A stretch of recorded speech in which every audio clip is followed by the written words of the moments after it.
may mga Supreme Court decisions when it comes to the ill-gotten wealth of the Marcoses. Imelda Marcos was convicted in 2018. Why are you saying that these things are not relevant? Because it is black propaganda. In fact, I watched you when you interviewed Justice Antonio Carpio and you Yes. made your opening statement. And you said that Senator Marcos was convicted of tax evasion. That is false. That Why? is fake news, Christian. Where Why? did you get that? Where did you get that? Okay, That basahin conclusion. natin. Basahin natin yung dispositive portion ng Sige, Court of basahin mo. Appeals Basahin mo. decision. Oh. And actually, this is the argument also of Justice Carpio. The fact na pinapabalik sa kanya yung hindi nabayaran na income tax during those period, 1982 to 1985. So that, according to him, basically was tax evasion. And that is his conclusion. And you believe him? That is the conclusion of a former senior associate justice of the Supreme Court. Let me explain to you, Justice Carpio. You know, Christian, Justice Carpio is wearing 3 hats in this campaign. The first Why- hat he is wearing before your TV program is the hat of a former justice of the Supreme Court. But he is wearing 2 other hats. Ano po yon? He is a partisan, political activist. He is the head of the One Sambayan at the same time. That is his second hat. What is his third hat? Ito po yung third hat ni Justice Antonio Carpio.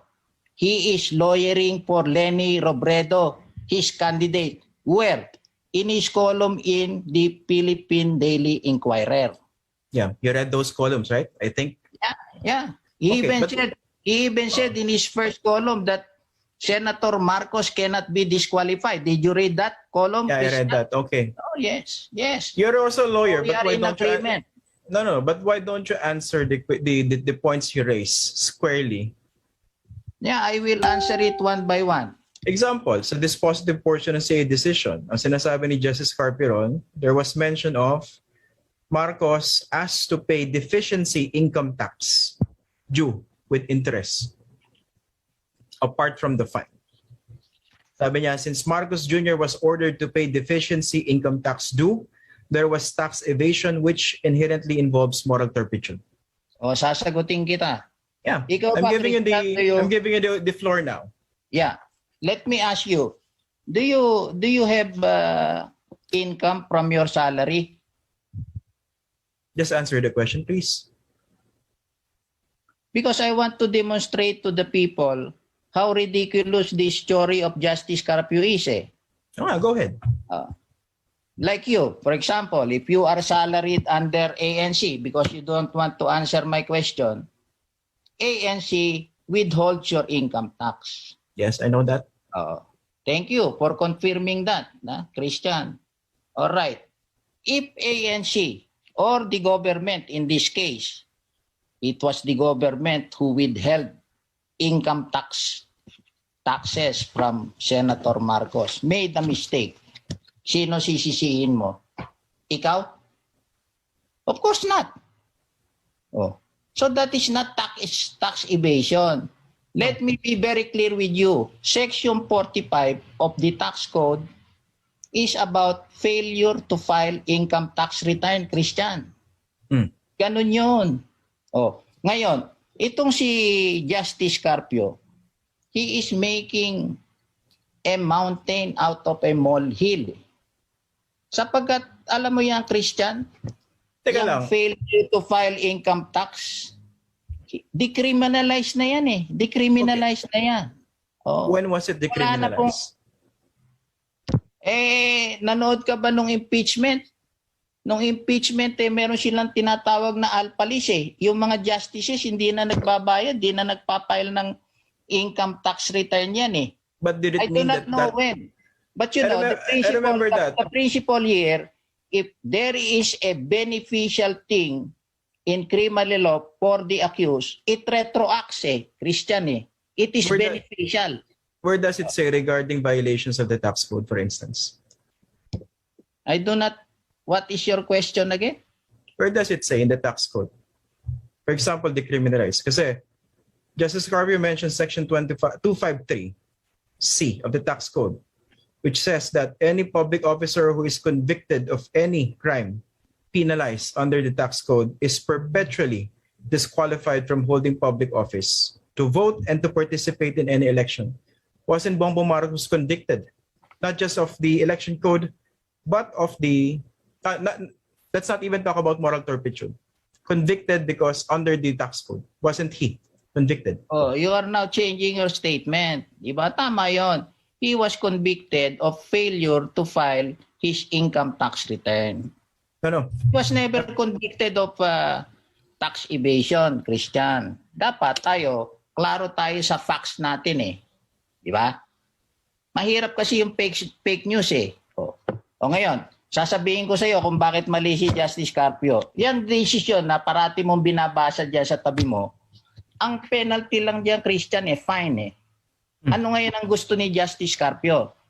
Ang gusto ni Justice Carpio, kung binasa mo yung column niya, at binasa mo itong mga tao na naniniwala sa kanya, gusto niya yung desisyon, lalagyan niya sa kanan ng imprisonment.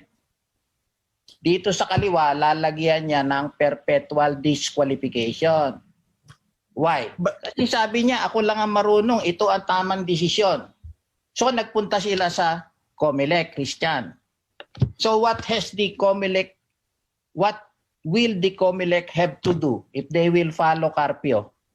They have to annul that decision that you are looking at. Now, but can you answer, let me finish because the point is here. Oh, sige, go ahead. Do you know, Christian, Carpio knows that the COMELEC has no jurisdiction to annul any decision of the Court of Appeals. So, was that part of the prayer? Were the petitioners even asking the COMELEC to annul the decision of the Court of Appeals? Yes, that is, you cannot disqualify. They're asking him to deny due course. You cannot disqualify Marcos without going into that legal theory of Carpio. Actually, let me correct you on that. That the Court of Appeals decision is wrong. Ibig ba sabihin ni Justice Carpio, siya lang ang marunong gumawa ng desisyon? Okay, since we're talking about facts here, let me correct you on that. The petitioners are not seeking the disqualification of Bongbong Marcos. They're asking the COMELEC to cancel the COC. Deny it due course. There's a difference between the two. No, okay. No, you know, Christian. They went to the COMELEC only to throw mud at Senator Marcos. Di ba? Kasi wala naman silang basihan eh. Ang batas, Christian, Section 12. Have you read Section 12 of the Election Code? There are only two ways that you will be disqualified. One, if you are sentenced with more than 18 years imprisonment. And two, if you are convicted of a crime involving moral turpitude. Yeah. O ngayon, doon sila pumunta sa Section 78. Yun, nagsisinungaling ka sa COC mo. Di ba? Yeah. O, doon mismo sa desisyon ni Carpio, yung mga remedies na yan, individual eh. Sila, dinodoble nila eh. But that is lawyerly talk. Baka hindi maintindihan yan eh. Aanuhin ko na lang yung Section 78. Sasabihin ko sa iyo kung bakit pati si Justice Carpio isasagot niya sa question 22 no din eh. Okay, go ahead because I have another question for you. Dito niya kinuwento sa programa mo ito ni Justice Carpio, if you remember. Yeah, sabi niya, nalaman niya itong kaso na ito, itong tax case after October 8. Tapos na yung filing. In-answer na ni Senator Marcos yung no. Di ba? Kung nag-file si Carpio nung candidacy, kunwari tumakbo siya na presidente, isasagot din niya no. O kaya kung siya yung nag-file para kay Bongbong Marcos, isasagot din niya no. Bakit, Christian? Inamin niya sa programa mo nalaman lang daw niya yung kaso na yan after October 8, nung mga October 15 na. Nagsaliksik siya and then nag-file sila ng kaso November 2. So what is Is that even material to the issue? Yes, because his story was only formulated on October 15. Before Does it- October 15, he had no theory. Alam mo ba, Christian, na yung petition na yan yung binabasa mong decision na yan hindi naka-attach? Do you know that? But does the timing even invalidate the points raised? Yan, ang petition, dapat may ebidensya ka eh. Yun yung petition nila Carpio, argumento lang eh. They have no evidence. They don't even attach a certified copy of the decision, Christian. Do you know that? Well, that you can raise before the COMELEC or the lawyers of Bongbong Of Marcos. course. Now, at least you know now, di ba? May I ask my basic question now, attorney? Correct. A very basic question. Was Bongbong Marcos convicted or not of any crime under the tax code? He was convicted of failure to file his income tax return. Okay. Now, yung mga dilawan, they are saying he was convicted of tax evasion. Tax evasion. Okay, tanggalin natin Mali issue. yun mali yun, Christian Let's remove the issue of tax evasion for purposes of discussion. Fake news yun Okay. Diba? Let's not even talk about tax evasion. Pag-usapan natin yung conviction under the tax code. Okay? Does it not say also in the tax code that a public officer convicted of any crime punishable by the tax code will also be meted the penalty of perpetual disqualification? Unang-una hindi na siya public officer noong 1986, Christian Nung nangyari yan, April 15, diba? 1986, dapat ipapile yan. Kasi yung presidential decree na yan, nag-retroact lang yan, Christian, hanggang 1986 lamang. Yeah. Noong 1986 na yon, when supposedly he committed the crime, he is no longer a public officer. Second, second, marami ako sagot yan Baka uulan na sagot ko diyan sa mga argumento mo na yan Sige, go ahead. This is not my argument. I'm just relaying to the argument of we can discuss, we can discuss all night Pakikita ko sa iyo talaga na mali ito Di ba? Go ahead. Second, itong disqualification, dapat yan nakasulat yan sa desisyon na binabasa mo, Christian Yan ang batas Tanong ko sa iyo, nakasulat ba yan dyan sa binabasa mo, yung disqualification?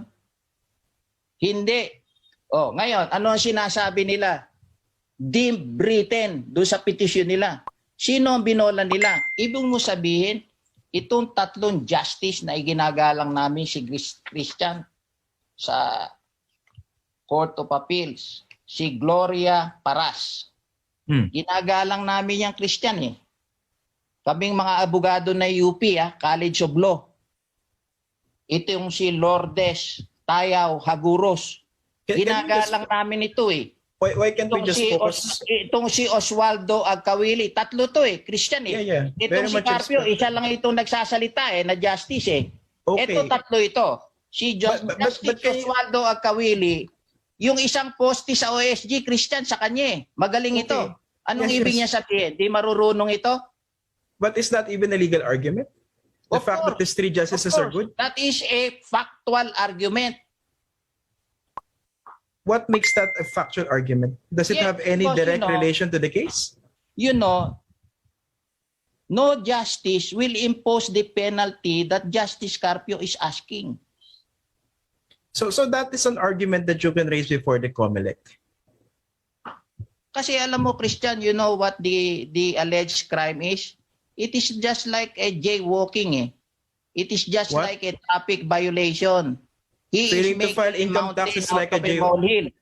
Wait, attorney. Yes. Kasi alam mo, ang problema sa'yo, carried away ka No, I'm Di not ba? carried away. I'm just asking the questions that need to be asked. As I said, you know who was the president when these people made this judgment of a fine? President Fidel Ramos, the ally of Cory Aquino.